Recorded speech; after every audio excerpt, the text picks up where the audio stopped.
Welcome to the Float Place. We are honored that you have chosen our facility for your flotation experience. To help you prepare for the float, we are going to go over a few things that you need to know before your relaxing 90-minute session. Before entering the main area, please take off your shoes and place them on the shelf or mat that is located in our waiting room. You can come back with bare feet like most people, or feel free to use our sanitized float slippers. To help encourage relaxation through disconnection, you will be asked to turn your cell phone off or put it on silent mode. Before you begin your float, you will be asked to use the restroom. By using it beforehand, this minimizes the risk of any distraction or having your float cut short. No matter which float pool you have chosen for your experience, it will have about 11 inches of water in it that is super saturated with Epsom salt, which allows you to float with zero effort. Our float basket has all the amenities you need to get the most out of your float, starting with the vitamin A and D ointment, which is useful for covering up any cuts or scrapes you have on your body. A fine coat of the petroleum jelly will act as a shield, so the salt water won't come in contact with the abrasion. The Q-tips are useful for removing water from your ears after the float. To help prevent this, the most important part of the amenities basket are earplugs. To put them in, pull your earlobe down and twist or screw the cone-shaped side inwards. Do not push it in, otherwise it can get stuck. Make sure you put in earplugs before you shower, otherwise your ears will have water in them, and putting in earplugs after will be really distracting for you in the float room. Once the earplugs are in, you will go through a 3-step process. Shower, float, shower again. The first shower is to remove any dirt, oils or debris you have on your body before entering our float pool. If you wish to use conditioner, please do so only after your float, as it can be very damaging to our float water. The first shower is a normal shower top to bottom with a thorough rinse at the end. We recommend finishing the shower with cool water. Taking a hot shower will cause the float water to feel cold by comparison, creating a barrier between you and relaxation. After the shower, grab the towel to dry your face, but keep your body wet. The reason you will dry your face is because if you have moisture on your face, we have a tendency to touch our faces, and being in a float room, you will get salt on your hands. And then if you touch your face, the salt water will get in your eyes. It will sting worse than ocean water. It will be very distracting in the float room. Hence, please refrain from touching your face once in the float room. If you have to touch your face for an itch, you use the spray bottle clean water to wash the salt from your hands, and then use the clean towel to dry your hands. Then you can take care of the itch. You do not need to dry your body off because you will be entering a pool of water.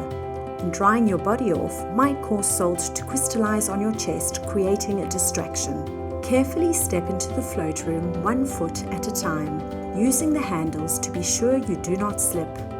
Close the door behind you and step towards the middle of the float room with your head and chest closest to the door. Sit down on your butt and slowly extend your legs forward while leaning back as if the water itself is a bed you are laying on. The water will support you so that you are floating right at the water level, with the water not going into your eyes or mouth.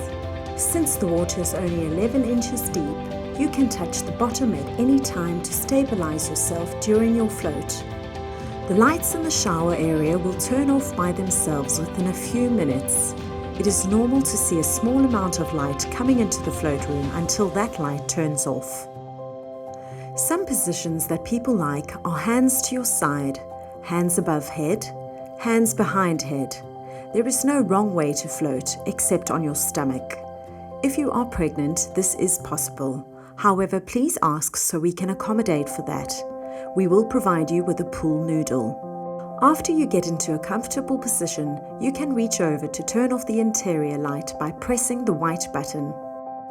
At some point during the float, you may touch the side of the float pool. If you do, push off gently, because if you push off hard, you will bounce off the wall and spend a lot of time doing that.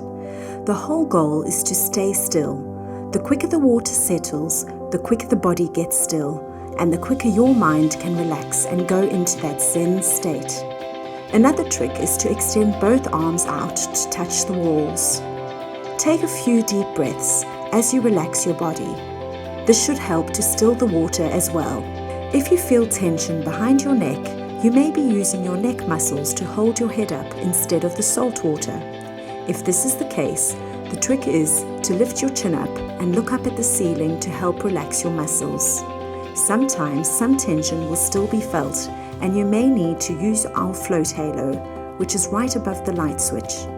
Place the halo behind your head like a pillow, and it will provide some neck support if needed. We will signal the end of your float session by slowly fading in beautiful sounds. Don't worry, you will still hear the sounds with your earplugs in, as the speakers are designed to produce sound underwater. If you have fallen asleep and didn't wake up during the music, we will replay the beautiful sounds a second time, while also turning on the filtration for a few seconds. The movement of water inside the room or sound of filtration will wake you up. Slowly sit up. Your body hasn't been working with gravity, so it may feel very heavy. Give yourself a minute or two to let gravity catch up to your body. If you have long hair, make an effort to stop the salt water from getting into your eyes by keeping your hair back. Gently push the door and the lights in the shower area will automatically turn on. Step out to take your second shower. Be mindful of your step, as you will be extremely slippery. The second shower is to rinse off the salt water after your session. The second shower is a quick rinse, but feel free to use the conditioner for hair if you like. After your shower, we advise using the Q-tips to dry out any residual water in your ears. Please dispose of the earplugs, Q-tips, and any other waste in the receptacle. Once you are out of the shower and have gotten dressed, you can head to our post-float room. You are welcome to have some tea, water, or you can read or write in our journals, sketch, or just put your feet up and lounge. If you have any questions before entering, be sure to ask any of our staff members. They are your happiness consultants. Have a wonderful float, and we will see you on the other side.